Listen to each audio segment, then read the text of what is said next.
Kung criteria lang din naman ang itatanong ninyo ng pagiging senador, completos recados si Congressman Marcoleta, sinasabi ko sa inyo. Una, abogado yan. Mainit na tanghali po sa inyong lahat, mga kababayan. Sobrang init. Wow, grabe. Ang init-init ng panahon, mga kababayan. Mag-iingat po kayo dahil sobrang init naman po talaga ng panahon ngayon. Magdala po kayo ng mga panangga po ninyo sa init ng araw. Mag-iinom po kayo ng tubig. Nang sa ganun ay may pangontra tayo sa sobrang napakainit talaga ng panahon. Katulad po ng aming isi-share po sa inyo ngayon, ito'y mainit na mainit. Nagbabaga ng mga balita. Ito kasi habang nagbabrowse po ako sa aking FB account, nakita ko po yung pinost po ni Congressman Marcoleta. At clinic ko yon, yung link na yon, at dito ako pumunta, yun nga po yung ibabalita ko sa inyo. Tsak, magugustuhan ito ng mga nag-aabang ng magandang balita tungkol kay Congressman Marcoleta, mga kababayan at mga kapatid. Sa kabilang bangir, sa kabilang dako naman, magagalit na naman dito yung yung mga ayaw kay Congressman Marcoleta. Sabi ko nga sa inyo, mga kababayan, yung mga kumukontra, doon na lang kayo sa panalo para hindi kayo matalo. Wala kayong katalo-talo. Kumapit kayo. Dumikit kayo doon sa mananalo. Katulad ni Congressman Marcoleta. Tinan niyo to ha. Tinan niyo itong ibabalita ko sa inyo na sabi ko mainit na mainit pa. Ito po kasi, ito yung tunay na survey talaga. Kalye survey ito. Ang sinorvey dito, yung mga nasa palengke, yung mga motorista, magta-tricycle, yung mga ganito sana dapat ang survey. Ito ha, basahin ko. Alisin ko lang yung salamin ko kasi hindi ko nakikita. Ito ha, title niya, Bongo Marcoleta in Tulfo. Lead Early Senate Survey among motorists and public market goers. Ayan o, yan. Okay? Ito ay ang Publisher Association of the Philippines, yung tinatawag nilang PAPI. Ayan. PAPI, PAPI. Ayan. Kalye survey ng mga motorista at mamimili sa palengke na isinagawa ng Publishers Association of the Philippines Incorporated from April 1 hanggang April 20, 2025. So, latest po ito. Bago to, mga kababayan. At ito nga ang naging resulta. Tingnan natin ha. O, pakita ko sa inyo yung picture. Baka sabihin ninyo ay gumagawa na naman tayo ng kwento. Ayan o. Nakikita nyo yan? Yan o. Ilapit ko. Ayan o. See? Okay? At ito nga po, babasahin ko. Hindi ako ganung kagaling magbasa ng English, pero alang-alang po sa inyo, pagpasensyahan nyo na lang po ako pagka may mga mali-mali po akong mga grammar o pagbigkas, kasi hindi naman tayo ganung kagaling. Okay? Basahin ko. An independent street survey, Kalye survey, conducted by PAPI, yun nga po, yung sinasabi natin kanina na Publishers Association of the Philippines Incorporated from April 1 to April 20, 2025 gauge early preference for the upcoming Senate race, tapping the sentiments of motor riders, jeepney, and bus commuters and public market patrons, gathering responses from 1,100 participants nationwide. The survey result revealed strong support for familiar names and politics in media, indicating public learnings ahead and of the official campaign period. Tuloy natin. According to the survey, Christopher Lawrence Bongo emerged as the top choice, number 1, closely followed by Rodante D. Marcoleta. Ulitin ko ha. Ulitin ko. Nagngingit-ngit na naman. Yung ulitin ko ha.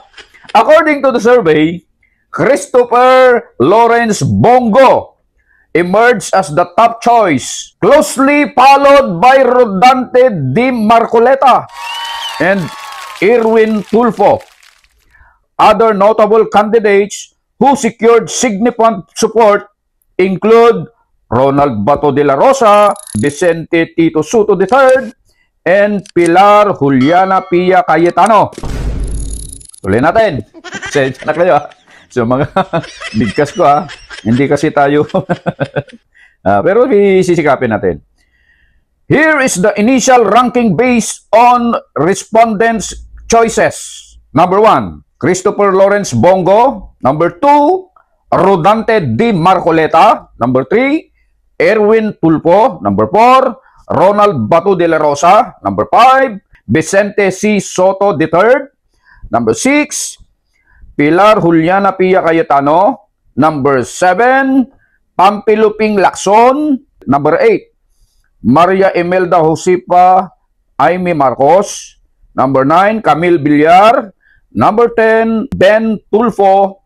And number 11, Victor Rodriguez. Number 12, Apollo Kibuloy. Yun.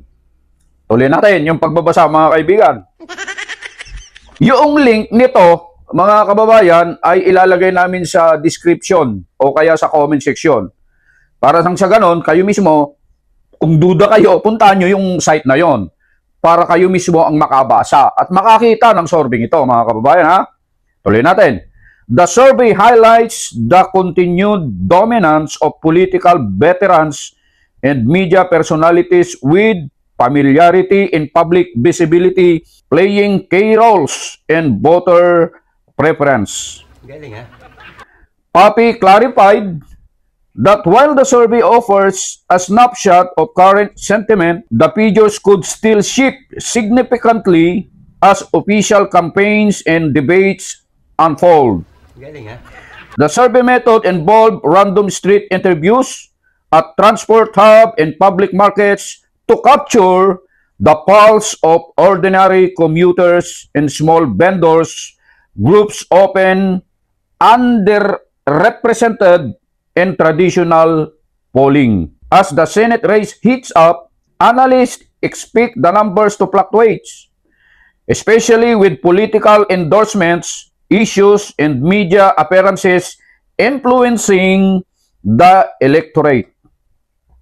Yun lang po yung laman ng serving ito, mga kababayan at mga mahal po naming taga-subaybay. Pasensya na kayo sa mga bigkas natin, ha. Hindi naman tayo kasi spokening dollar. Spokening ano lang po tayo, spokening peso lang tayo. Kaya pagpasensyahan nyo na lang po, mga kababayan. Pero at least naiparating ko po yung nagbabaga at mainit-init pa na mga balita tungkol nga po dito sa isinagawang kalye survey ng Publishers Association of the Philippines Incorporated. At yun nga,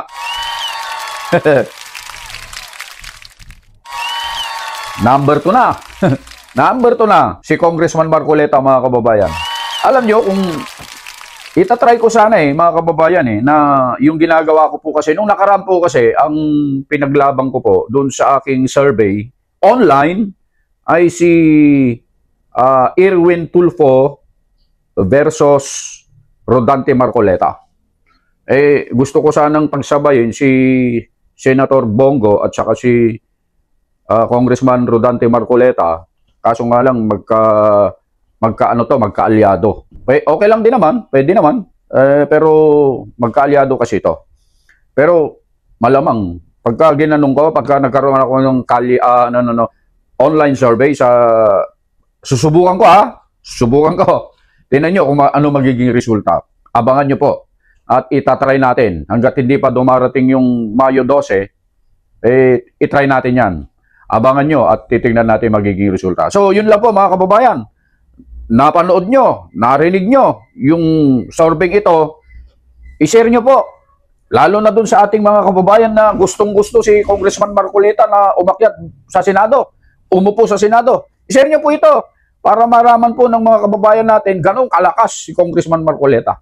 Suportahan natin yan. Suportahan natin siya. Sa mga kababayan po namin, mga mahal po naming taga-subaybay na hindi pa po nakakapag-decide hanggang ngayon, inuulit po namin. Tulungan natin si Congressman Marcoleta. Iyak-iyak natin, tulungan natin na iupo Sa Senado, iboto natin sa Mayo 12. Malaki po ang magagawa ni Congressman Marcoleta.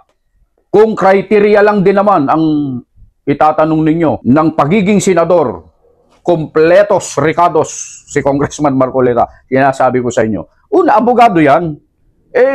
Dapat nga po, kung mamimili po kayo, ito, advice po namin, ang piliin ninyo abogado, kasi sila ang nakakaalam sa mga batas-batas na yan. Sila ang may malawak na kaalaman tungkol sa mga bagay-bagay na dapat na ipatupad sa ating bansa. Abogado, the best yan. Unahin nyo na po si Congressman Marcoleta. Yun lamang po ang aming maisishare po sa inyo sa tanghaling ito, mga kababayan. At muli po, ang inyong lingkod, Just Vlog, bumabati po sa inyong lahat. Saan mang sulok po kayo naroroon. Luzon, Visayas at Mindanao at maging sa ating mga kababayang OFW. Magandang araw po sa inyong lahat.